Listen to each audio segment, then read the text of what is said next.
우리에게 주실 하나님 말씀, 우리 창립 기념주일을 맞이해서 주시는 하나님 말씀은 요한복음 10장 22절로 30절입니다. 요한복음 10장 22절로 30절 말씀, 창립 기념일에 맞춰서 주신 하나님의 말씀은 요한복음 10장 22절로 30절 말씀입니다. 우리 한 절씩 교독하시고 30절은 합독하여 받들어 봉독하겠습니다. 예루살렘의 수전절이 이르니 때는 겨울이라.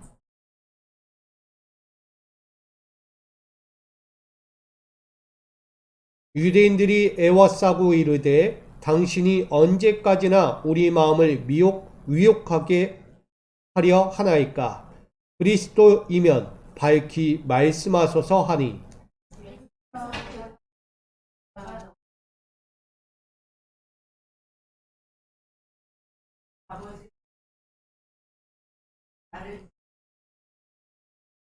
너희가 내 양이 아니므로 믿지 아니하는도다.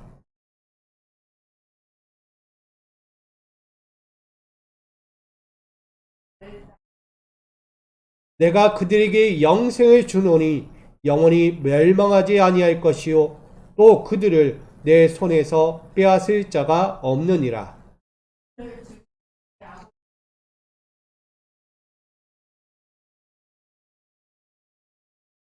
다같이 나와 아버지는 하나이니라 하신대. 아멘. 할렐루야. 우리 믿음의 양이 되시기를 축복합니다.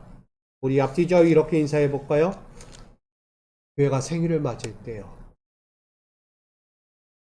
서로 인사해 볼게요. 교회가 생일을 맞이했대요. 할렐루야. 교회가 생일을 맞이했다는 것은 결국 하나님이 지금도 함께 하신다는 것을 말씀하고 있는 것입니다. 생일을 바라볼 수 없다는 것, 내 태생, 내가 언제 어떻게 태어났는지를 모르고 있다면 그것은 슬픈 일일지도 모릅니다. 결국은 이 미소교회가 창립 9주년을 맞이했다는 것은 결국 미소교회의 역사가 있다는 것을 말하는 거죠. 스토리, 이야기가 있다는 거예요. 이 교회 이야기가 뭘까요? 결국은 우리 성도님들의 눈물이 있다는 것이고 기쁨이 있다는 것이고 때로는 뭔가라도 해보려고 하는 열심히 있었다는 땀방울이 있다는 것을 말하고 있는 것입니다. 저는 우리 미수교회에 이만한 이야기, 스토리의 그 열매들이 있다는 것에 참 감사합니다. 결국 하나님이 함께 하시는 교회, 하나님이 함께 하시는 성도다라고 볼 수 있는 거죠. 그러기에 우린 더욱더 믿음의 양이 되어서 앞으로도 이 교회를 지키고 함께 화합하며 하나님의 나라를 세워가는 우리 모두가 될 수 있기를 주님의 이름으로 축복합니다. 여러분, 우리 오늘 말씀을 가지고 영생을 얻는 믿음의 양이 되라 라는 제목을 함께 나눠보고자 합니다.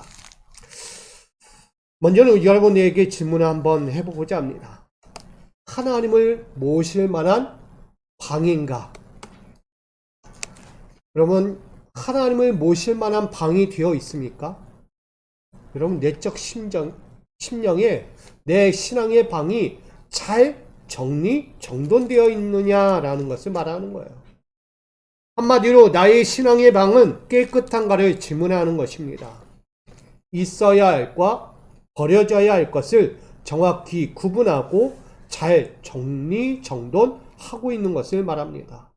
특별히 의와 진리와 거룩함에 유익한 것들로 채우고 내 신앙의 방에서 절대 없어야 될 것, 쾌락과 거짓과 불의함에 무익한 것들을 완전히 제거한 정리정돈된 신앙의 방을 만들어야 한다는 것입니다. 그리야 할 때 우린 마태복음 5장 8절에서 이야기하는 이 은혜가 있게 됩니다. 함께 읽어볼까요? 마음이 청결한 자는 복이 있나니 그들이 하나님을 볼 것임이요. 아멘. 우리 신앙의 방이 잘 정리정돈되면 결국 하나님을 보게 되는 영광을 얻게 됩니다. 그런 의미에서 우리 성도 여러분들의 방들은 어떻습니까? 내 개인적인 방, 내가 거처하는 내 처소의 방은 어때요? 한번 자기 스스로 내 방을 한번 점검해 볼 거라고 생각합니다. 청결을 항상 유지하고 있어서 누군가 들어가도 편히 쉬기 좋고 늘 기분 좋은 방. 제가 예전에 결혼하기 전에 늘 꿈꾸는 것이 하나가 있었어요. 뭐냐면 결혼하면 내 아내의 방에는 뭐가 날 거라고 생각하세요? 아내의 방에 뭐가 날 것 같아요? 결혼하면 내 아내 방에는 늘 향수가 쫙 퍼지는 거예요. 우리 여자들 방에 들어가면, 여인들 방에 들어가면 항상 뭐가 있어요? 향수가 쫙 퍼지잖아요. 근데 제가 남자들만 있던 방에서 그게 꿈인 거예요. 우리 여자들이 결혼하면 그 방에 들어가면 화한 그 아름다운 그 기쁘고 마음을 기분 좋게 하는 그런 향수를 늘 맡고 살고 싶다라는 생각을 갖고 결혼을 한번 꿈꿔보기도 했습니다. 그런 거예요. 내 방에 들어가면 기분이 좋아야 되고 늘 향기가 나야 하고 뭔가라도 할 때 그 안에서 욱식직격 하면서 기분 좋은 일들이 많이 일어나야 한다는 거예요. 청결을 유지할 때 가능한 거죠. 그러나 누가 보면 민망할 정도로 불결하여서 들어가기조차 쉽지 않을 그런 곳이 되고 있다면 우린 바뀌어야 될지도 모릅니다. 그만큼 자신의 방조차도 청결을 유지하지 못할 만큼 뭔가 불결한 모습이 있다면, 불결한 환경이 되어 있다면 우리는 생각을 바꿔야 하지 않겠습니까? 지금이라도 정리정돈이 되어야 하겠죠. 우리는 신방을 가더라도 분명할 거예요. 누군가 온다? 그럼 바쁘게 정리정돈을 할 거예요. 청소도 하고 아침부터 일어나서 걸레질을 하면서 내 방을 치울지도 모릅니다. 결국은 누가 왔을 때 부끄럽지 않을 나의 삶을 보여주고자 하는 것이죠. 그러기에 우리 성도님들의 방들, 내가 거처하는 모든 것들이 늘 항상 청결하고 깨끗하고 부끄럽지 않을 내 환경을 만들어가야 되지 않을까라는 생각을 갖게 됩니다. 특별히 우린 신랑 신부를 보게 되죠. 신랑과 신부가 하루를 천년 같은 시간들로 보내었을 거예요. 늘 하루하루가요 천년 같은 시간들이라는 거예요. 왜 이 이야기를 하냐면 늘 마주보는 그 인생 앞에서 청결을 유지한 사랑의 상태라면 참으로 하루가 천년 같을지라도 행복할 것이다 라는 거예요. 맞죠? 청결한 삶을 갖고 있으면 하루가 천년 같아도요 그 시간들이 늘 행복한 시간들일 거예요. 그러나 반대로 청결을 잃어버린 사랑을 잃어버린 상태라면 하루가 천년 같은 뭐가 될 것 같아요? 지옥과 같을지도 모릅니다. 청결을 유지한다는 것은 결국 서로를 향한 준비됨, 늘 바라봄, 늘 기대, 이것이 있다는 거죠. 그러나 그 기대도 없고 바라봄도 없고 늘 마음에 불안감만 있다면 늘 하루가 천년 같은 지옥 같은 삶을 살아갈지도 몰라요. 저는 우리 모두가 신랑 신부처럼 늘 하루가 천년 같은 행복한 시간들로 늘 채워질 수 있기를 부탁드립니다. 아멘. 늘 행복해야죠. 지옥 같은 삶이 되어서는 안 됩니다. 늘 천년의 인생이 행복해야 하는 거예요.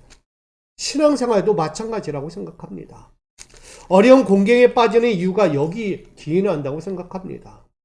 영적 생활에 방해 요소가 되는 부분들이 분명히 신앙의 방에 여기저기 쌓여 있기 때문이 아닐까. 조금만 더 생각하고 조금만 더 힘쓰면 모두 정리될 것들인데 그대로 방치하였다가 걷잡을 수 없을 만큼 혼란에 빠지는 지경에 이르게 됩니다.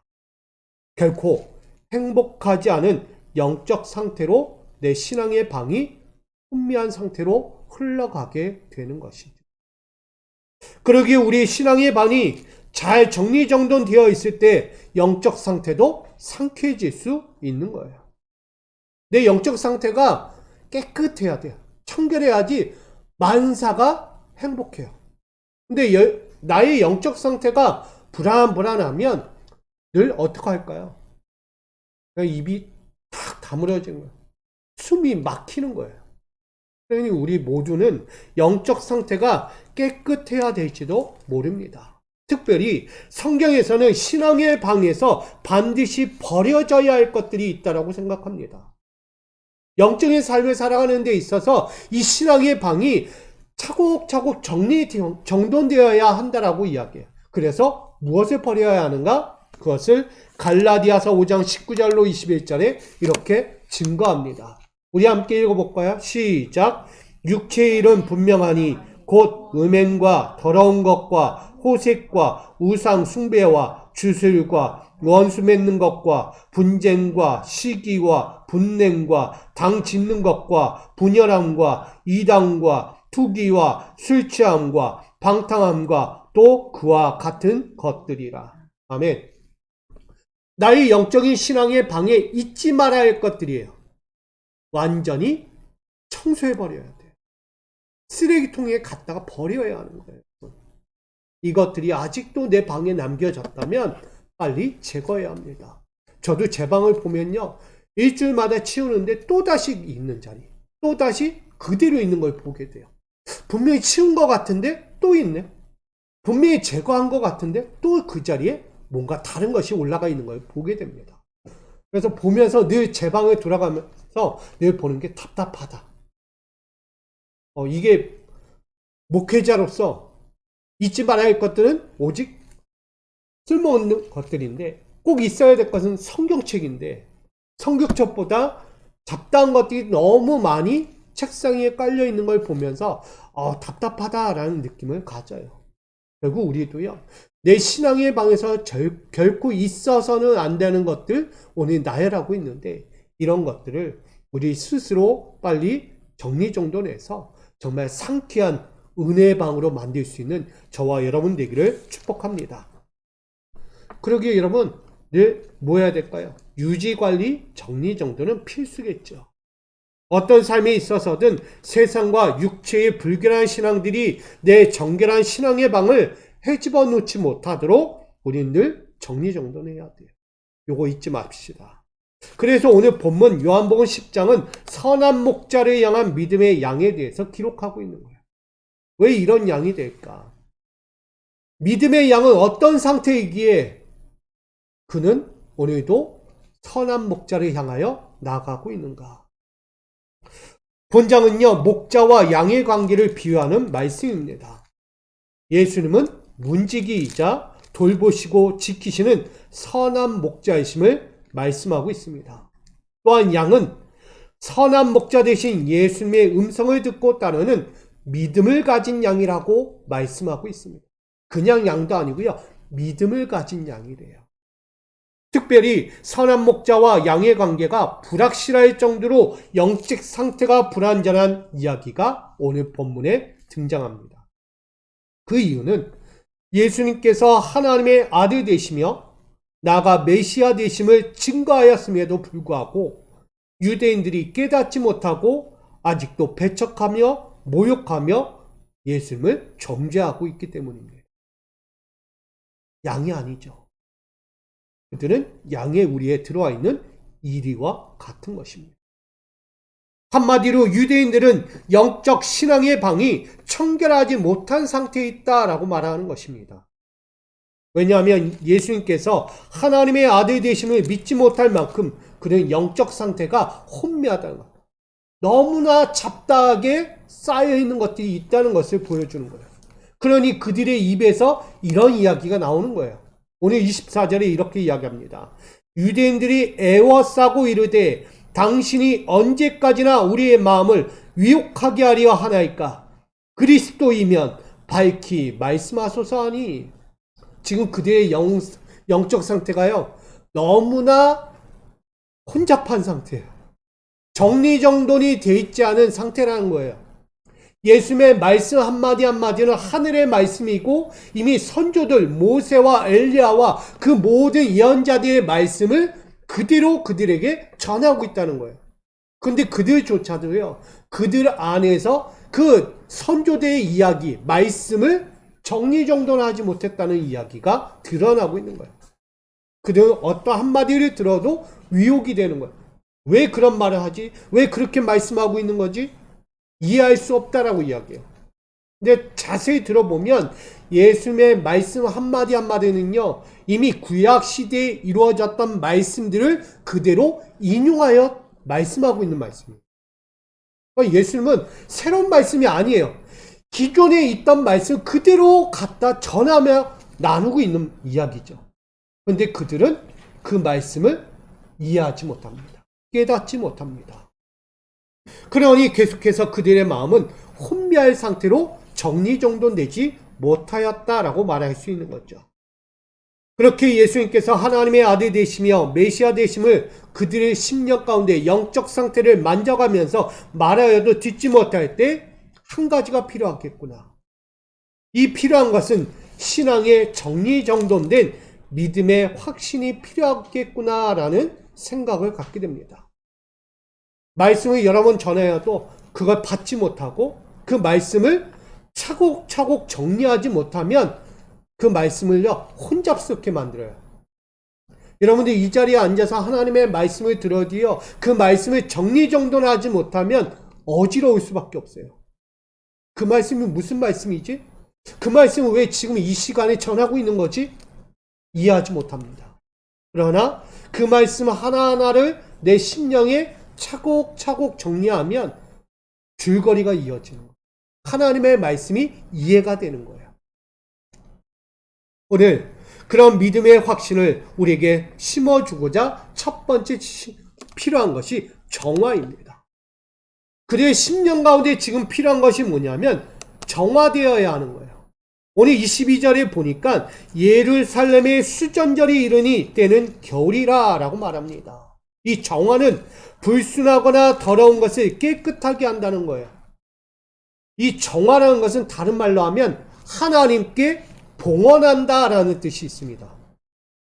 내 속에 더러운 것들을 빨리 정화시키고 나의 온전한 것만을 하나님께 드린다는 거예요. 언제? 예배. 하나님께 예배함에 있어서 나의 불순한 태도, 나의 불순한 마음, 불순한 생각들을 완전히 제거한 상태에서 하나님이 받을 만한 것만 온전히 올려드리는 봉헌 예배라는 거예요. 이게 수전절입니다. 수전절은 유대인들이 우상으로 더럽혀졌을 때 성전을 정결하게 한 역사를 기념하여 드리는 절기입니다. 더러워진 성전을 깨끗하게 정화시킨 것에 대한 기념, 이것을 기념하는 게 수전절 절기예요. 그러니 또한 나아가서 8일 동안 매일 하나씩 8개의 등잔의 등불을 밝히는 빛의 축제라고도 이야기합니다. 어둠에서 뭘로 가는 거예요? 빛으로 가는 거예요. 성전이 어두웠을 때, 성전이 죄악으로 세상의 탐욕들로 어두웠을 때 그것을 정화시키고 하나님의 영광의 빛으로 밝혀가는 것, 이것이 수전절입니다. 그러니 여러분들도요, 오늘 이 시간을 통하여 나의 어두웠던 심령, 나의 어두웠던 영적인 상태, 나의 어두운 현장을 다시 한번 새롭게 불을 밝히는 믿음의 자리가 되기를 축복합니다. 예수님은 이 수전절에 다가오는 겨울에 솔로몬 행각에 거니고 계셨습니다. 23절. 예수님께서 성전한 솔로몬 행각에서 거니시니, 예수님께서 추운 겨울에 왜 굳이 예루살렘에서 거니셨을까? 그것도 수전절에. 잘 생각해 보십시오. 신앙의 여정은 순례의 길과 같다는 것입니다. 순례자의 길이에요. 희생이 필요하고요. 자기의 열심과 땀방울이 필요한 곳이라는 거예요. 자기의 마음이 아니라 하나님의 마음을 담아야 하는 시간들이라는 것을 말하고 있습니다. 신앙의 길이 열악한 환경일지라도 믿음에는 흔들림이 없어야 한다는 것을 이 솔로몬 행각에서 예수님이 거니며 보여주고 있는 거예요. 추운 겨울날 이들이 교회에 올까요? 안 올까요? 우리도 추우면 몸이 아프고 힘들면 빠지고 싶은 마음이 많아요. 아, 오늘 하루 쉴까? 오늘 정말 내가 못 견디겠어. 내가 어떤 일이 있어서 정말 못 갈 것 같아. 우리는 여러 가지 또 고민하게 돼 있죠. 그럴 때 우리에게 이야기하는 거예요. 예수님은 순례의 길을 걸어라. 추운 겨울 어떤 상황 따지 말고 주님 앞에 나아가는 것을 몸소 보여주신 거예요. 믿음에는 흔들림이 없어야 한다는 거예요. 신앙의 길에서 이것저것 재고 따지다가 신앙의 침체기에 빠져서 뭐가 찾아올까요? 방종하는 삶을 걷게 된다고 말하고 있습니다. 방종하는 삶이 뭐예요? 제멋대로 행동하며 자기의 모든 삶에서 거리낌이 없는 거예요. 이렇게 해도 괜찮아. 괜찮아. 이렇게 뭐 한두 번 괜찮은데. 전에도 그랬는데. 우리가 이런 모습이 있을 수 있다는 거예요. 이게 방종이에요. 순수한 마음으로 돌아와야 하고, 전심으로 돌아와야 하고, 진정으로 하나님께 온전한 것을 봉헌할 수 있도록 돌아와야 한다는 거예요. 그게 바로 경건, 이 자유의 삶이라고 말씀하고 있습니다. 오늘 수전절은 바로 이와 같습니다. 경건의 삶으로 돌아오는 길을 예수님이 그들 앞에서 보여주고 있는 거예요. 그들은, 유대인들은 늘 하나님의 말씀을 들었지만 정리정돈되지 않았어요. 그냥 좋은 것만 받아들이고 나에게 거리낀 건 다 버려버렸다는. 정리정돈이 아니에요, 이거는. 내가 좋은 것만 갖고 내게 부담스러운 건 다 내어버렸다는 거예요, 유대인들이. 그러니 예수님의 말씀 한마디 한마디에 자꾸 찔림이 오고 거리낌이 되니까 거부하는 거예요, 예수님을. 신앙생활 하기 쉬워요, 어려워요? 어렵죠, 당연히. 여러분, 이렇게 신앙생활을 하면서 방종하는 사람들의 이야기가 요한복음 2장 13절로 22절에 먼저 등장합니다. 예수님의 공생의 사역의 이야기입니다.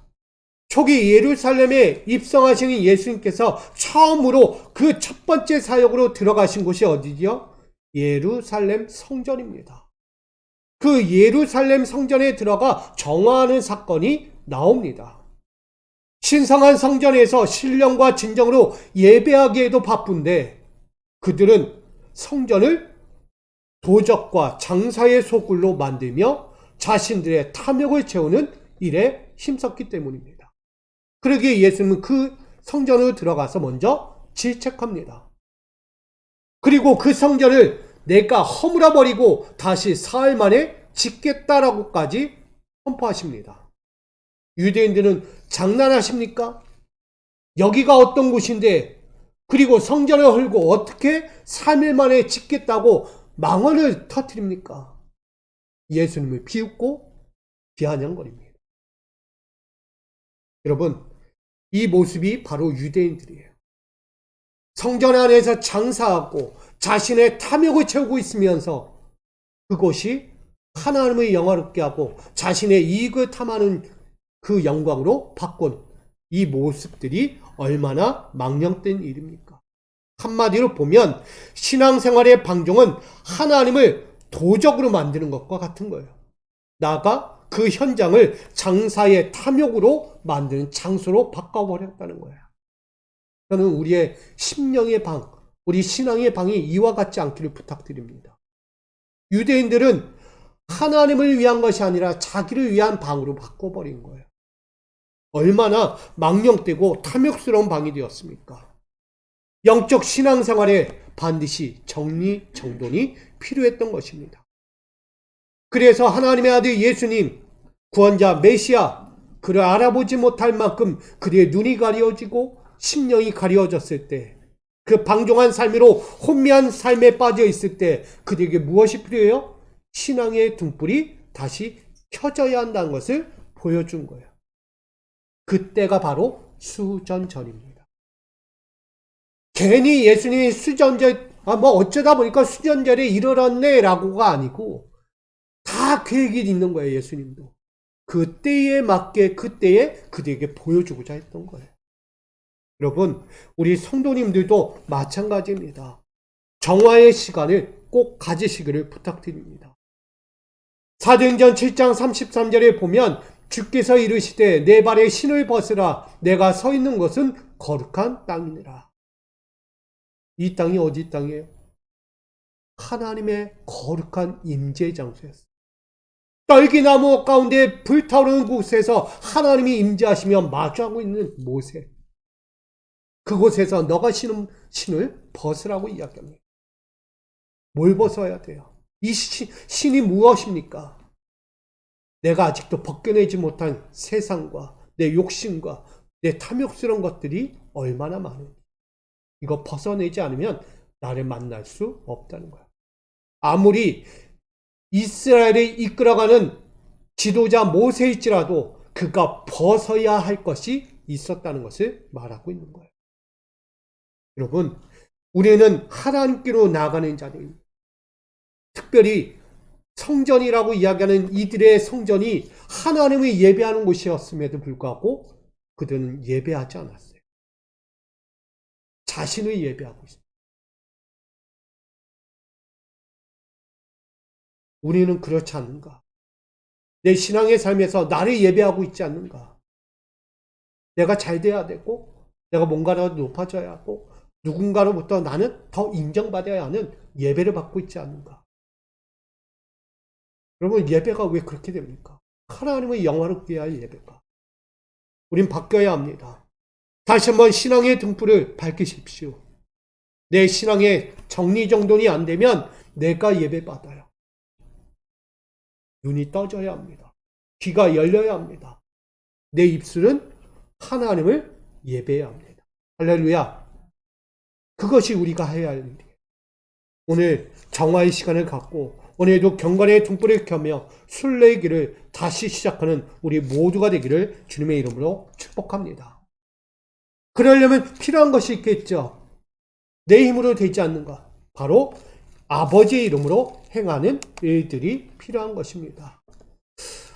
아버지의 이름으로 행하는 일들이 뭘까요? 오늘 말씀에 보니까 25절에 이렇게 이야기합니다. 예수께서 대답하시되 내가 너에게 말하였으되 믿지 아니하는도다. 내가 내 아버지의 이름으로 행하는 일들을 나를 증거하는 것이거늘.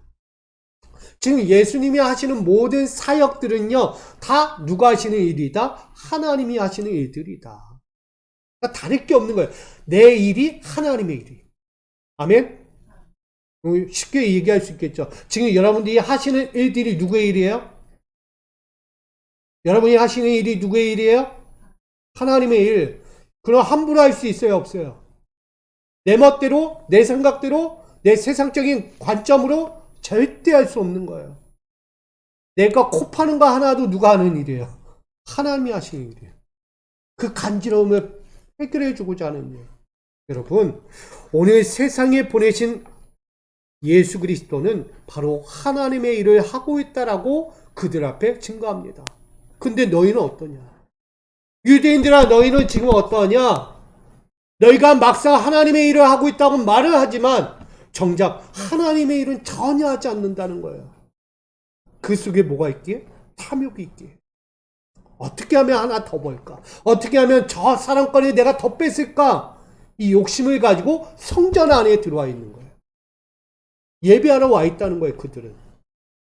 여러분, 하나님의 뜻과는 정반대의 길을 걸어가는 그들에게 오늘 예수님은 그의 모든 공생애의 사역은 오직 아버지의 뜻을 이루는 데 있다라고 말합니다. 자기의 뜻은 전혀 없는 거예요. 그러니 모든 공생의 모든 길에서 자신의 생각을 쫓고 목적을 이루려는 의도가 전혀 없다는 사실을 예수님은 증거하고 있습니다. 이처럼 신앙생활의 이 모든 일들은 나 자신이 아닌 하나님께 초점을 맞춰야 한다라고 말하는 거예요. 제가 얘기했듯이 여러분의 일들은 하나님의 일을 하고 있는 거예요. 하루하루 매일매일을 하나님께 맞추십시오. 내 기준에 맞추고 내 삶에 맞추지 말고 하나님 기준과 하나님 초점에 맞추셔야 합니다. 그런 점에서 사람에게서 인정받을 것인가 아니면 하나님께 인정받을 것인가에 대한 질문을 던지게 됩니다. 누구에게 인정받기 원합니까? 신앙의 모든 길이 인정받기 위해서 살아간다는 거예요. 이 자리에 있는 것조차도요, 누군가가 알아주기를 원하고 와 있는 사람들도 많아요. 교회는 특별히 인정받기 최고예요. 조금만 잘해도요, 금세 인정받아요. 세상에 나가서 인정받는 건 쉽지 않습니다. 아무리 해도요, 본전이에요. 근데 교회 안에서는요, 조금만 잘해도 인정받기 최고입니다. 엄청 쉬워요, 인정받기가. 인정받기 쉬운 자리에 뭐가 있다? 죄가 있다. 왜? 자만함이 생기니까. 오만한 자리에 앉게 되니까. 사람들에게 인정받기 위해서 늘 서 있는 곳이 이 교회인데 그들은 깨닫지 못합니다. 유대인들은 그래 내가 이렇게 잘하고 있는데 나 그래도 내가 여기서 장사하면서 내가 하나님께 다 드렸어. 내가 할 거 다 했어. 헌신했어 라고 이야기하는 거예요. 그들의 모습이에요. 유대인들이 교회 안에서 성전 안에서 장사하고 열심히 판매하고 자기의 이익을 챙기면서 때는 뭐예요? 하나님께 드리잖아요. 하나님께 드리잖아요. 자기가 번 거. 뭐예요? 나 할 만큼 했다는 거예요. 인정해 달라는 거예요. 못한 거 없다. 여러분, 자신의 잣대와 동기와 목적이 결코 용납될 수 없는 것을 말합니다. 그것은 믿음이 없는 탐욕에 가까운 우상숭배로 하나님을 바라보기 때문입니다. 여러분, 우상숭배가 달래 우상입니까? 목적이 달라진 게 우상이에요. 목적이 달라진. 하나님을 보는 기준이 아니라 내가 보는 기준이 될 때 바로 우상이 되어버리는 거예요. 그래서 신앙생활에 정당성을 부여하기보단 하나님의 신앙 기준에 맞춰야 한다라고 계속해서 전하고 있는 것입니다. 여러분, 신앙생활에서 이거저거 재면서 정당화하지 마십시오. 정당성을 부여하지 말라는 거예요. 이래도 되니까. 이렇게 했으니까. 지난번에 해도 그랬는데. 정당성? 하나님에게 용납이 안 됩니다. 신앙생활의 기초는요, 오직 유일하신 하나님께 맞추는 데 있습니다. 그것이 마태복음 7장 18절에 이렇게 가르쳐주고 있습니다. 같이 읽어볼까요? 시작. 좋은 나무가 나쁜 열매를 맺을 수 없고 못된 나무가 아름다운 열매를 맺을 수 없느니라. 아멘. 분명한 겁니다. 좋은 나무가 나쁜 열매를 맺는다? 그건 하나님 기준이 아니에요. 결코 그럴 수 없는 거예요. 좋은 열매를 결실했다는 것은 좋은 나무이기 때문이에요. 맞죠? 그렇다면 나쁜 열매를 결실했다는 것은 그 나무는 나쁜 나무겠죠. 당연한 이치입니다. 예수님이 선한 사역과 진리의 말씀을 전하실 수밖에 없는 이유는 바로 하나님이 선하시기 때문이에요. 하나님이 선하신 사명을 그 예수 그리스도에게 주셨기 때문입니다. 예수님이 진리의 사명을 감당하는 것 하나님이 진리시기 때문이에요. 공의를 펼치시는 분, 결코 어긋남이 없으신 분이기 때문이에요. 하나님이 신실하시고 진리시니 예수님도 선하시고 진리를 선포할 수밖에 없는 것입니다. 그런데 신앙생활의 모든 규례와 법도는 유대인들 자신을 위해 존재하고 있다는 거예요.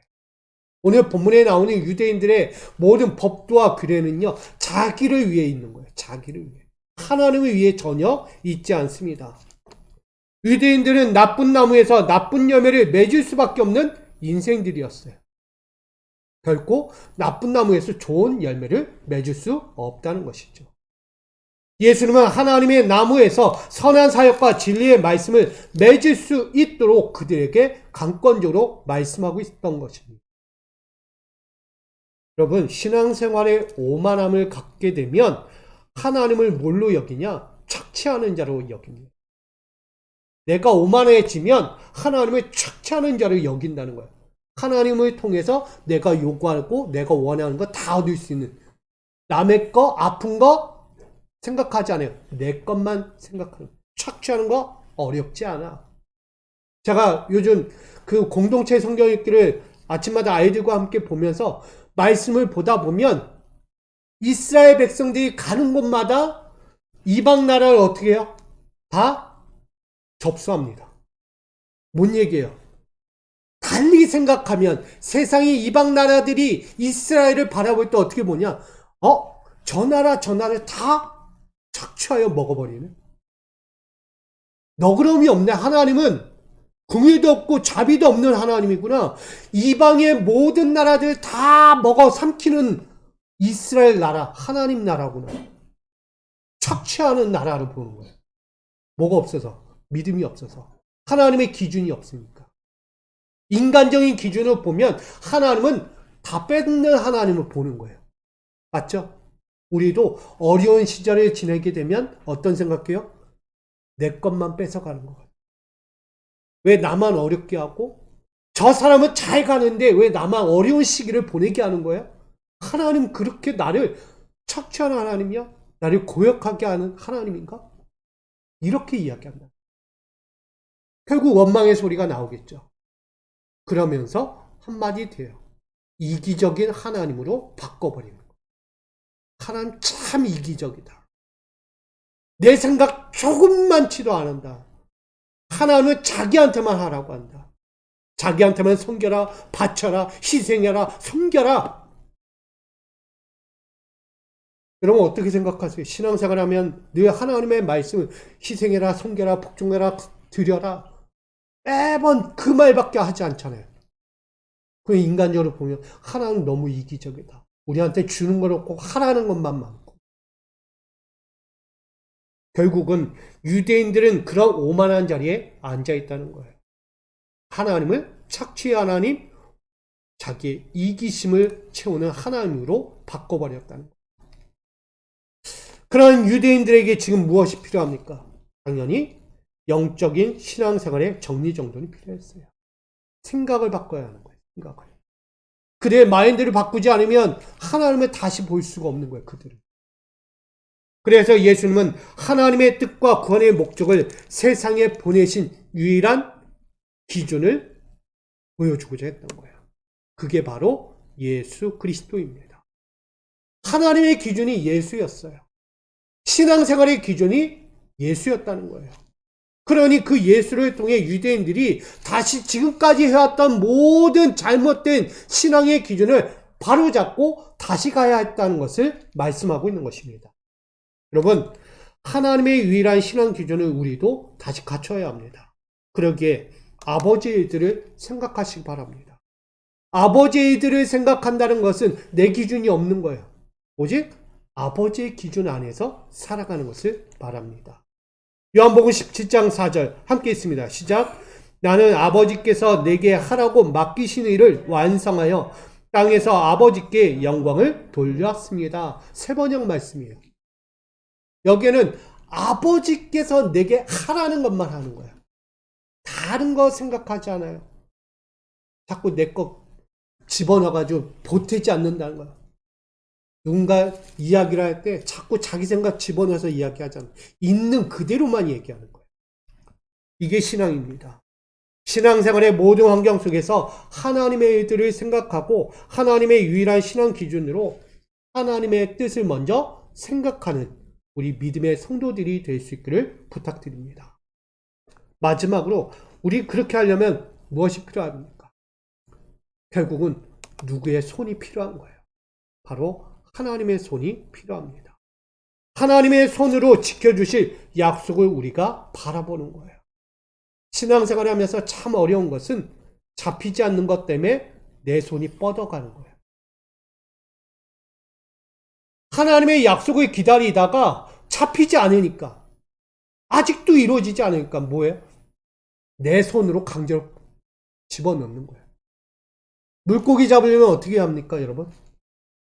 물고기 잡으려면 그물을 던져야죠. 근데 그물을 던져도 안 잡히면 어떻게 해요? 물고기가 내 눈앞에 보니까 손으로 잡으려고 합니다.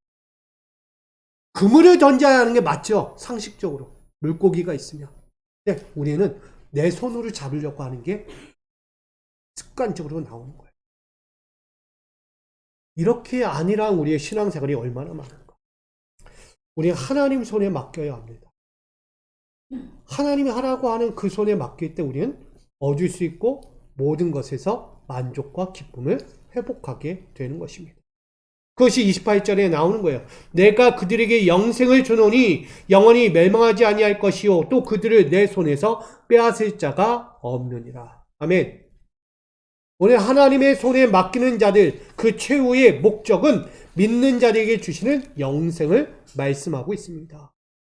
지금까지 유대인들은요, 영생을 볼 수 없었다는 것이 실제적으로 신앙생활 백날해도 영생은 없는 신앙이었다는 거예요. 뭐가 없어서? 믿음의 확신이 없으니까. 정리정돈이 안 된 거예요. 말씀은 수만 번 들어왔어요. 선조들의 이야기, 율법의 강령은 수없이 그 심령에 들어왔지만 정리정돈은 안 되니까 얘기했잖아요. 서두에. 좋은 것만 듣고 나에게 거리끼는 건 다 버려버리고. 영생이 없는 신앙. 천국이 없다는 얘기입니다. 천국이. 그럼 그들에게 지금 예수님은 천국에 대한 소망을 다시 안겨주고자 말씀하고 있는 거예요. 그리스도의 양된 자들아, 너희는 들어라. 너희가 하나님의 약속을 알고 하나님의 말씀을 안다면 내가 지금 이렇게 공생의 사역 동안에 행하는 일들과 내가 너희에게 전하고 있는 이 말씀이 무엇인지를 깨닫고 알지어다. 만약 그렇지 않다면 너희는 내 양이 아니다. 그래서 말씀하잖아요. 너희는 나를 믿지 않기 때문이다. 결국은 예수 그리스도의 양된 자들에게는 행복의 약속이 있지만 그리스도의 양들이 되지 못하면 행복은 없다. 약속이 없다. 하나님의 영생은 없다라고 이야기하는 거예요. 그럼 그들에게 원수의 손에 해를 받지 않도록 내어주는 예수 그리스도의 손이 지금 너에게 임하였다. 멀리 있던 손이 아니고요. 지금 내 곁에 있는 예수의 손. 그 손은 하나님의 손이에요. 그 손을 잡으면 다시금 원수의 손에서 해받지 않는 인생이 될 것이다. 양들은 어때죠? 목자가 없으면 큰일 나요. 양들은 목자의 음성만 듣고 따라갑니다.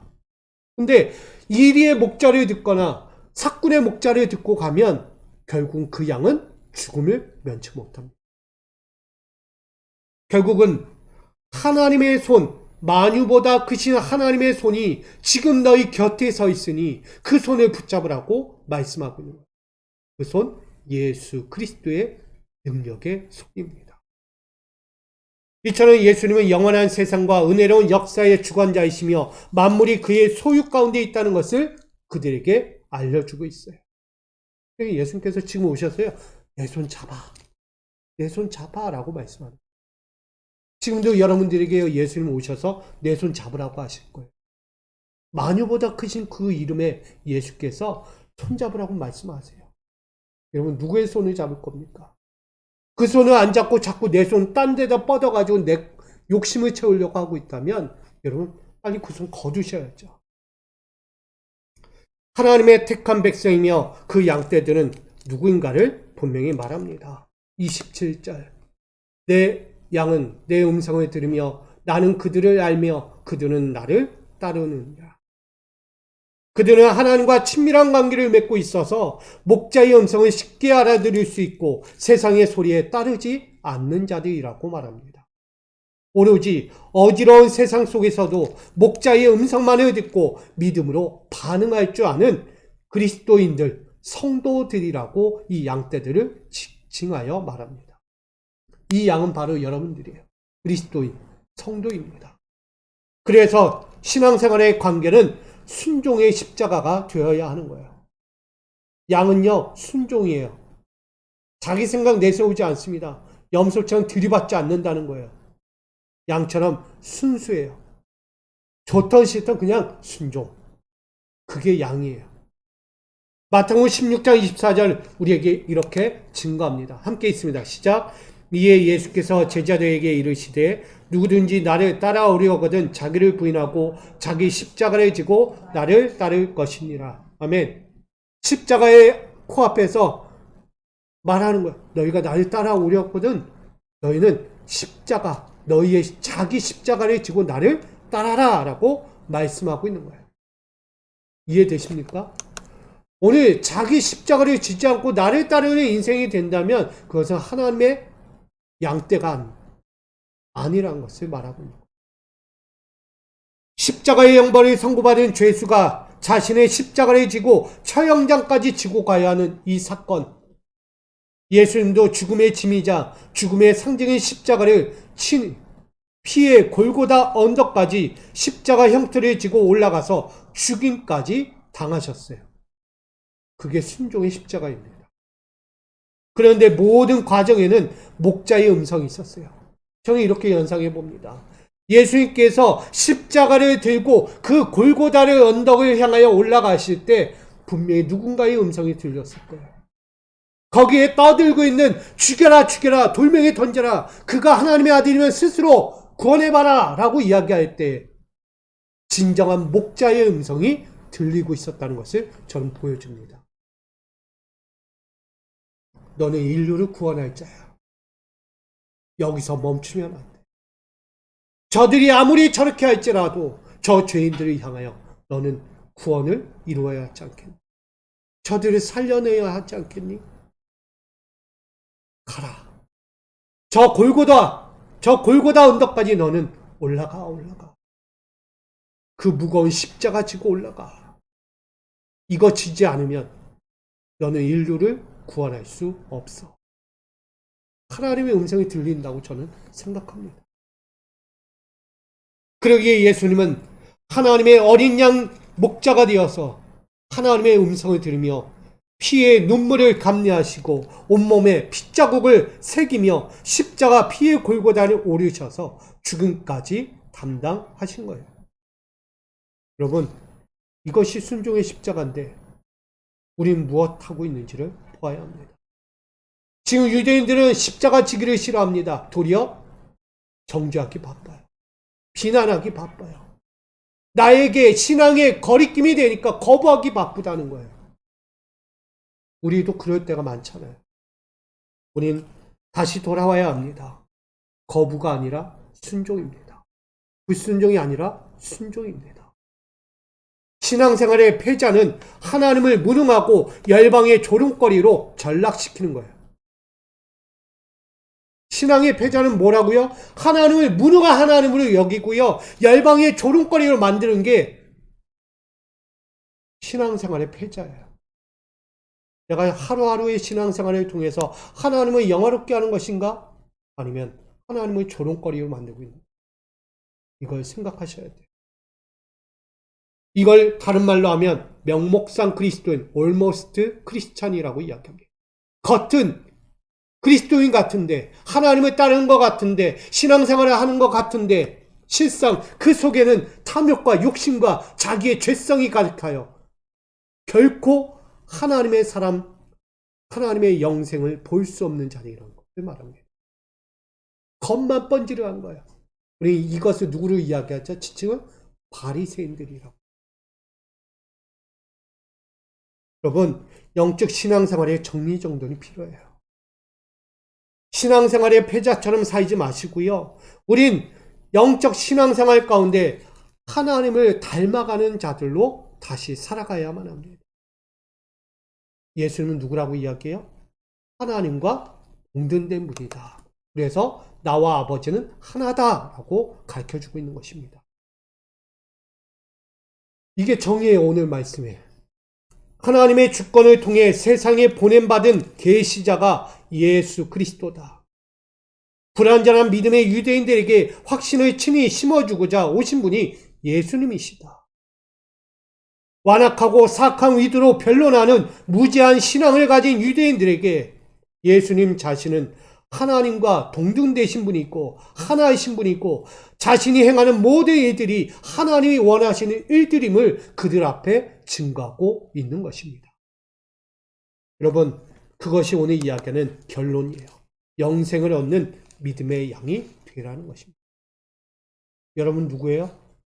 하나님이 해오신 양이에요. 예수님과 하나님과 하나듯 여러분과 하나님이 하나이심을 잊지 말기를 부탁드립니다. 내가 하는 모든 일들은 하나님의 일을 하고 있는 거예요.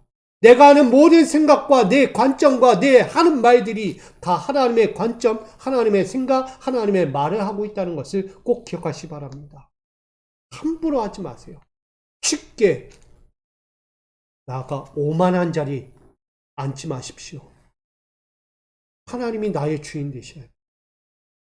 내가 주인 되어서 우상사만 나아가는 자리가 된다면 결코 영생은 없는 것입니다. 오늘 그것을 이 수전자의 절기에 다시 한번 정화하는 사건을 통하여 우리에게 보여주고 있는 것입니다. 우리 신앙생활을 하면서 방종하는 삶에 빠져 있거나 자신의 뜻과 인정받는 우상들로 하나님의 손에서 벗어난 자가 있다면 경건의 등불을 다시 켜고 하나님의 신앙의 기준으로 돌이켜서 영생을 약속하신 하나님의 손에 이끌려 믿음의 양떼로 살아가는 우리 미수교회와 우리 성도들로 다시 시작하는 우리 믿음의 미수교회 창립 주년 9주년을 시작하는 저와 여러분 되기를 주님의 이름으로 축복합니다. 이렇게 인사하고 마칩니다. 나는 영생을 얻은 믿음의 양입니다. 네, 믿음의 양은 하나님과 예수 그리스도와 함께합니다.